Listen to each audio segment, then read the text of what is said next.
Hi everyone, and welcome back for another episode of Malice in the Mitten. I am your host, Tracy Preston, along with my bestie, Christine Mulligan. Hey, Christine. Hey, Trace. How's it going? All right, so I'm going to ask what we're getting into today because we're doing the third installment of our Forgotten Women episode, right? That's right. All right, so how are we going to get started? Well, why don't you give us a little disclaimer? This episode contains discussions of systemic failures in historical investigations. Listener discretion is advised. This is the final chapter in our 3-part series on women who killed quietly and the stories history left behind. There are places in history where stories should be. You can feel them. A line break in a newspaper column, a death certificate with no follow-up, a name that appears once and never again. In Michigan, especially in the early 20th century, there are dozens of women whose lives intersected with death and then disappeared from the record entirely. No trial transcripts, no photographs, no surviving voices, just silence. Not the kind that feels peaceful, the kind that feels unfinished. This episode is not about one woman. It's about what happens when many women are allowed to vanish, and what that disappearance teaches us about violence, trust, and memory. I think what's really kind of crazy and probably a little unsettling is the realization how much effort it takes to not notice patterns. Right. And how comfortable we've become with that effort. In episode 1, we told the story of a woman who killed quietly. In episode 2, we asked why women like her disappeared from history. Tonight, we sit with the consequence. But disappearance doesn't mean absence. It means something went unexamined. Many early Michigan cases involving women never became cases at all. They were recorded as misfortune, as illness, as family tragedy. A husband dies after a long decline.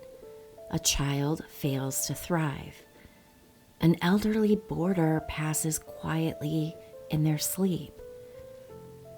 And the woman at the center of it all is described only by her role: the wife, the mother, the caretaker. Those roles weren't just social expectations, they were shields. Yeah, so even when things felt off or something didn't seem right, there wasn't always even just a language for suspicion of women. Exactly. And without language, there's no investigation. In local Michigan papers from the early 1900s, you can find brief mentions like these. A woman mourns the sudden loss of her husband. Another child lost to illness. A quiet death in a respectable home. No follow-up. No questioning. Not because no one noticed, but because noticing would have meant questioning the safety of the home itself. And that was unthinkable.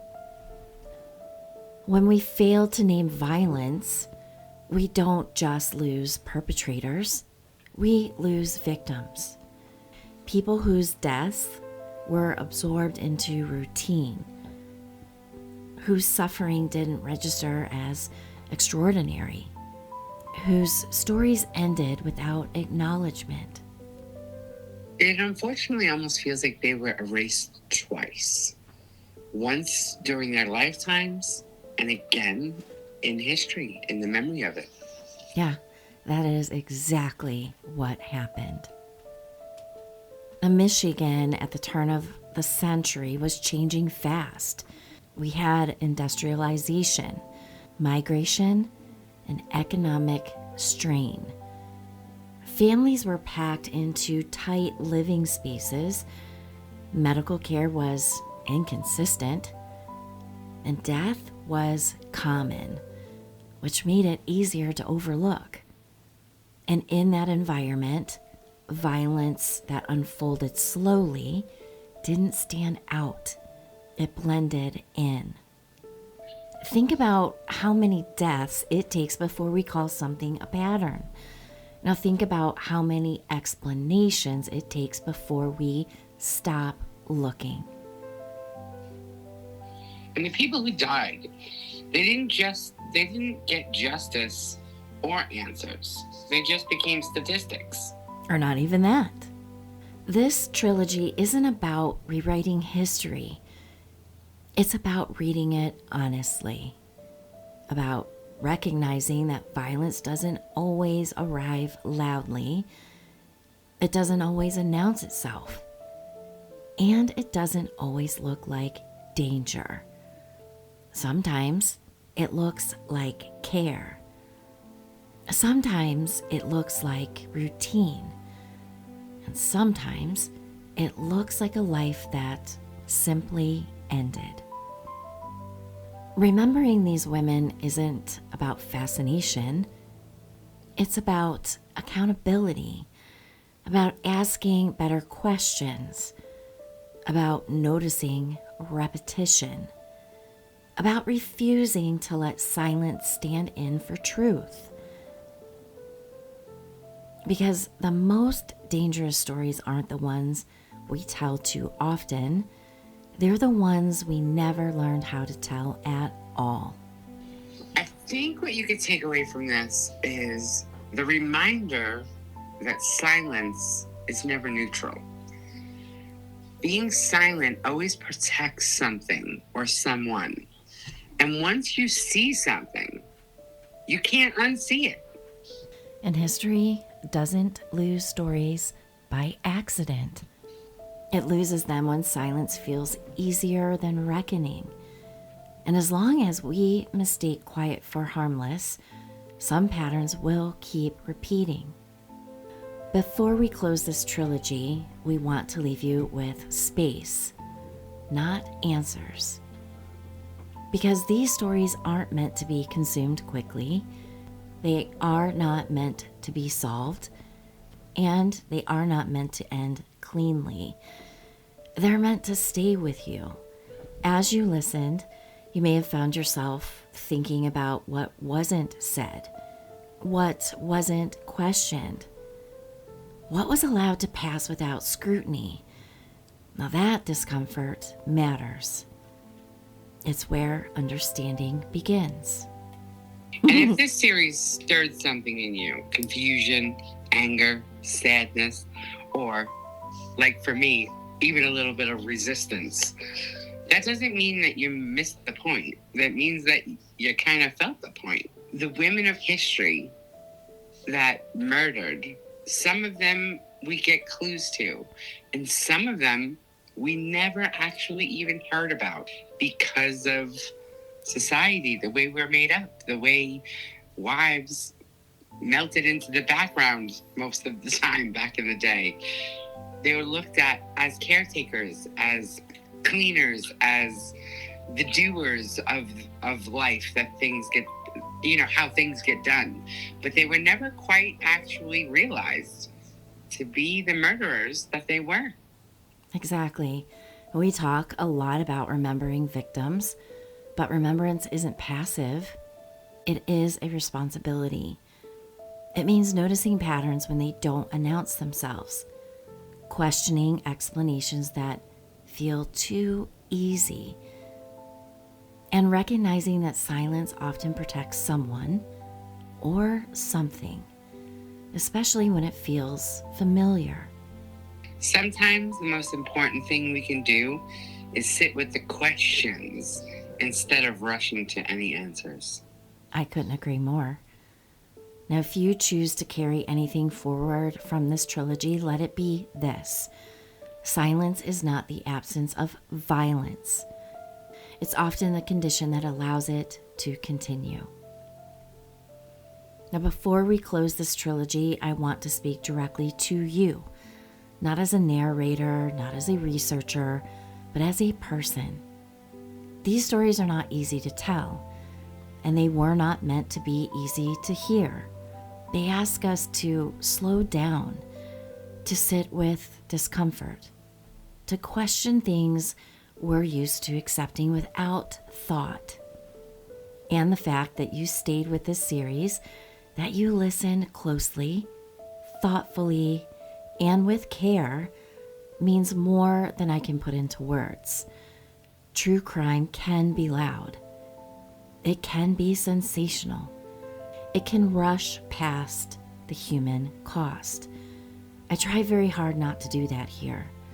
So when you choose to spend your time with Malice in the Mitten, especially on stories like these, you're trusting me with something important. Your attention, your empathy, and your willingness to listen differently. That trust matters. Thank you for allowing these stories to unfold slowly. Thank you for holding space for the victims, even when their names were lost. And thank you for being the kind of audience that understands that silence is sometimes the most important part of the story. I don't take that lightly. From the bottom of our hearts, thank you for listening. I just want to add, listening, really listening, takes effort sometimes. It takes patience, and it takes a kind of care that not everyone is willing to give. So, if you stayed with this series, if you let it make you uncomfortable a little bit, like as it did me, if you sat with the quiet instead of skipping past it, thank you. That kind of listening matters more than you know. We appreciate it. We appreciate you. And there's a twisted appreciation for the missing, murdering women of Michigan. There's a lot of M's in that sentence. But it's wild to think about. It's wild to think about all of the things that we know now that dubious women have done throughout history. We really have barely scratched the surface because we really don't know what happened back in the day when women were quite invisible. Agreed, and it's kind of staggering to think how many women actually did commit murder, whether it was to their husbands, whether they killed their own children. I can only imagine that being in the house, taking care of everybody, nothing really on the outside to help you escape. And like you mentioned earlier, when we first started this all off, like you're like, well, maybe it's because their husbands were beating them. I mean, living back in the early 1900s must have just been horrible when you were a woman stuck in the home. I know it would make me go a little batshit crazy. Yeah, and also unable to do anything on your own. Right. So there's that, attempting to delve into the mindset of someone that was in those circumstances. We can't really do it satisfactorily. We'll never understand how that is. And I hope we never understand how that is going forward. But at the same time, the human psyche as it is, that's why we do murder mystery podcasts. That's why we talk about this stuff, because they are the one-offs. They are on the other side of the spectrum where normal, peaceful life is not. I don't know. It's mind-boggling to recognize the patterns that we now know and then apply them back to history. It's mind-boggling, to be quite honest. Yeah, it really is. And I mean, especially even as women today, we're going into 2026. There's still barriers. There's still glass ceilings. There's still holdback, but nothing could compare to what these women were going through back in the early 1900s. We would lose our mind, and we probably would murder. I definitely would have been a murderess. Oh, you want some more tea, sweetheart? Mm-hmm. Yeah. One moment.